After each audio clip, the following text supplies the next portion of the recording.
2023 में नए पैटर्न के अनुसार संस्कृत में 100 में 100 नंबर आप ला सकते हैं। और कैसे लाना ये मैं आपको बता रहा हूँ। देखिए अभी सारे विषय का नहीं, क्लास 10 वाले बच्चे का 12 का भी पैटर्न चेंज हुआ है, लेकिन 12 के लिए मैं अलग वीडियो बनाऊंगा। क्लास 10 वाले बच्चे का संस्कृत में पैटर्न चेंज हुआ है, उस पैटर्न के अनुसार आप पूरे मार्क्स उठा सकते हैं। कैसे उठा सकते हैं? कुछ ही दिन में तैयारी करके आप उठा सकते हैं। सबसे पहली बात आप समझिए, देखो अब पहले पैटर्न को समझिए, संस्कृत में क्या क्या प्रश्न करता है। देखो आपके पैटर्न यानी संस्कृत में जो क्वेश्चन करता है वो आपका करने वाला प्रश्न है ऑब्जेक्टिव प्रश्न करता है। ऑब्जेक्टिव प्रश्न 50 नंबर का, ठीक है ना। कैसे क्या करता है मैं समझाऊंगा। ऑब्जेक्टिव करता है, गद्यांश करता है, अनुच्छेद करता है, किताबी प्रश्न करता है, लेटर लिखने के लिए देता है और अनुवाद करने के लिए देता है। ये लगभग 2, 4, 6 टाइप से आपके एग्जाम में प्रश्न करते हैं। अब एक एक चीजों को समझिए। देखिए आपके एग्जाम में संस्कृत में 60 ऑब्जेक्टिव करेगा, जिसमें से 50 ऑब्जेक्टिव का जवाब देना होगा, यानी 50 नंबर के आपके ऑब्जेक्टिव हो जाएंगे। क्योंकि एक ऑब्जेक्टिव 1 नंबर का होता है, 50 को कितना 50 नंबर के आपके ऑब्जेक्टिव हो जाएंगे। यानी 60 को ही ऑब्जेक्टिव पूछेगा। पहले 100 पूछते थे, लेकिन अब घटा के 60 कर दिया। आज 60 में आपको 50 ऑब्जेक्टिव प्रश्नों का जवाब देने हैं, इसलिए ये 50 नंबर का ऑब्जेक्टिव हो गया। अब देखिए गद्यांश क्या होता है बाबू। देखो गद्यांश, इसको हिंदी में गद्यांश कहते हैं, लेकिन इसको हम लोग संस्कृत में गद्यांश का मतलब क्या होगा। इससे हिंदी में गद्यांश का मतलब क्या था? पढ़ के लिखने वाला। एंड उसी में आपको आंसर भी दिया रहेगा, प्रश्न भी दिया रहेगा। ये गद्यांश आपका 13 नंबर का पूछेगा और इसी में से पढ़ कर लिखने वाला ये प्रश्न होता है। तो गद्यांश ये क्या बहुत सिंपल है, क्योंकि उसी में संस्कृत वर्ड दिया है और उसी में उसको पढ़ के में लिखना है। तो गद्यांश 13 नंबर के पूछते हैं। देखो अभी मैं कुछ तरीका बताऊंगा जिसके माध्यम से आप ये सब तैयारी कर सकते हैं अच्छे से। उसके बाद अनुच्छेद, अनुच्छेद का मतलब निबंध होता है। निबंध लिखना संस्कृत, जैसे हिंदी में आपका निबंध पूछता है 10 नंबर का, लेकिन संस्कृत में जो निबंध पूछता है वो मात्र 7 नंबर के पूछते हैं, ठीक है ना। उसके बाद देखिए किताबी प्रश्न, यानी संस्कृत के किताबी प्रश्न देखिए आपको 16 को पूछेगा। कितना पूछेगा?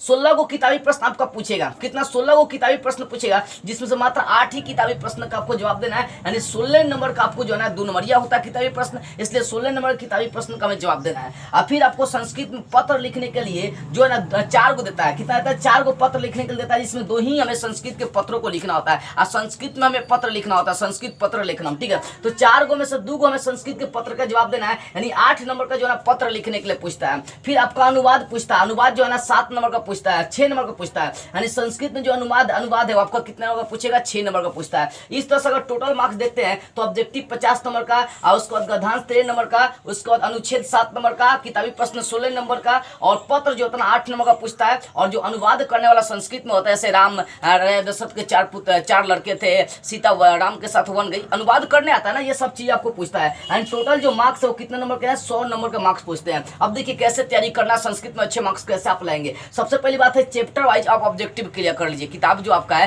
क्योंकि ऑब्जेक्टिव अगर किताब से ही करेगा तो हर चैप्टर से इंपॉर्टेंट ऑब्जेक्टिव प्रश्न छाटिए। उसके बाद आप एक काम करिए, समास पढ़ लीजिए, संधि पढ़ लीजिए, उपसर्ग पढ़ लीजिए, प्रत्यय पढ़ लीजिए, तत्सम तद्भव पढ़ लीजिए। संस्कृत में ये सब चीज क्लियर कर लीजिए। मतलब व्याकरण का संस्कृत में 4, 5 को 6 को टॉपिक क्लियर कर लीजिएगा और चैप्टर पूरा क्लियर कर लीजिएगा, आपके टोटल ऑब्जेक्टिव लग जाएंगे।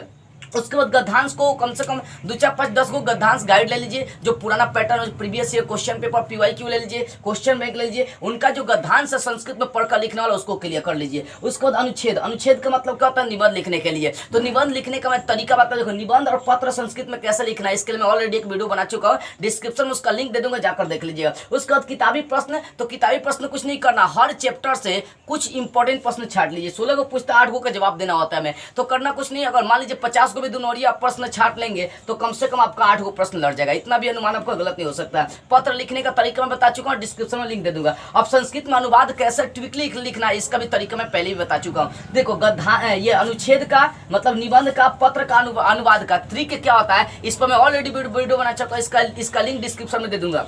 अब एक चीज समझो, ऑब्जेक्टिव यदि आपका क्लियर होगा, गद्यांश क्लियर होगा, अनुच्छेद क्लियर होगा, किताबी प्रश्न क्लियर होगा, पत्र क्लियर होगा, अनुवाद क्लियर हो गया, तो पूरे मार्क्स आप उठा सकते हैं। इसलिए बाबू टॉपर बनने का सबसे आसान तरीका है। और आपसे मैं यही कहना चाहूंगा, इस वीडियो को जितना हो सके सभी लोगों के पास शेयर करें, ताकि और भी बच्चे जो संस्कृत में कमजोर है वो 1 महीना भी अगर इस पैटर्न के अनुसार तैयारी कर लेंगे आपको फुल मार्क्स मिल जाएंगे। क्योंकि एक एक चीजों की मैंने चर्चाएं की है, इसलिए इस वीडियो को हर जगह शेयर कीजिए। और यदि आप किसी भी, जैसे मान लीजिए आप गद्यांश, अनुच्छेद, किताबी प्रश्न या पत्र या अनुवाद का PDF लेना चाहते हैं तो PDF आपको 499 रुपये मिल जाएंगे, हर चीज का PDF मिल जाएंगे। तो जो बच्चा लेना चाहते हैं स्क्रीन पर मेरा WhatsApp नंबर होगा, यहाँ से आप संपर्क कर सकते हैं। जय हिंद।